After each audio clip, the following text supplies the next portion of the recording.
A Mandalorian named Djarin was tasked by an Imperial client to retrieve a mysterious package on a desert planet. With the guidance of Quill, an Ugnaught technician, Din discovered the location of the package, where it was surrounded by a large number of bandits. Din worked with a fellow bounty hunter, an assassin droid named IG-11, to clear out the bandits and enter the treasure room.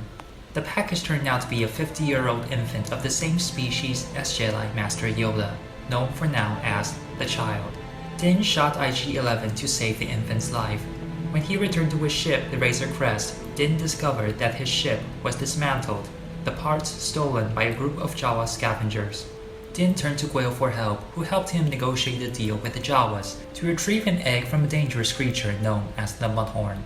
Din was put into mortal danger retrieving the egg from the Mudhorn, but ultimately succeeded in the mission, slaying the Mudhorn after being saved by the Child using the Force.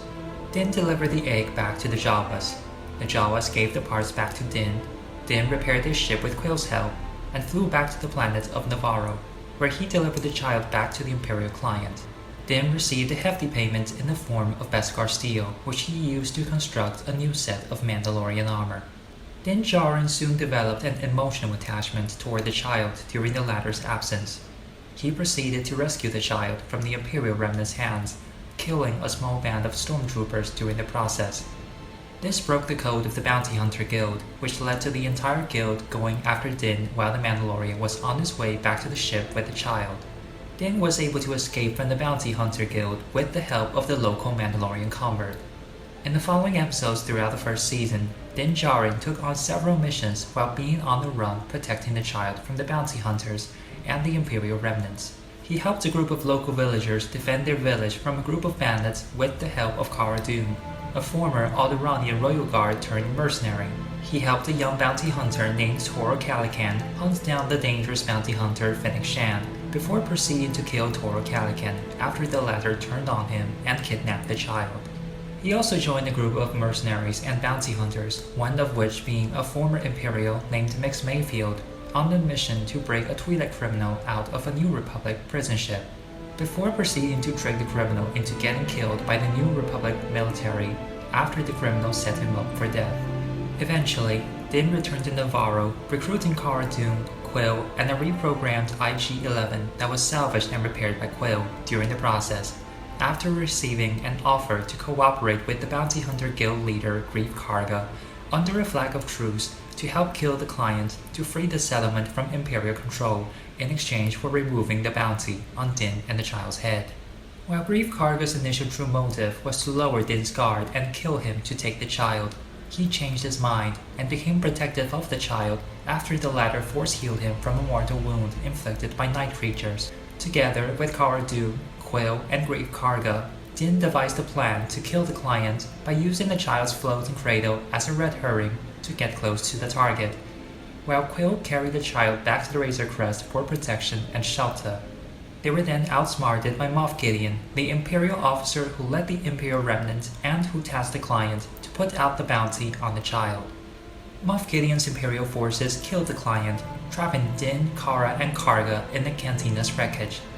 Quill was killed by 2 scout troopers who intercepted Din's transmission and captured the Child before the Ugnaught could reach the Razor Crest.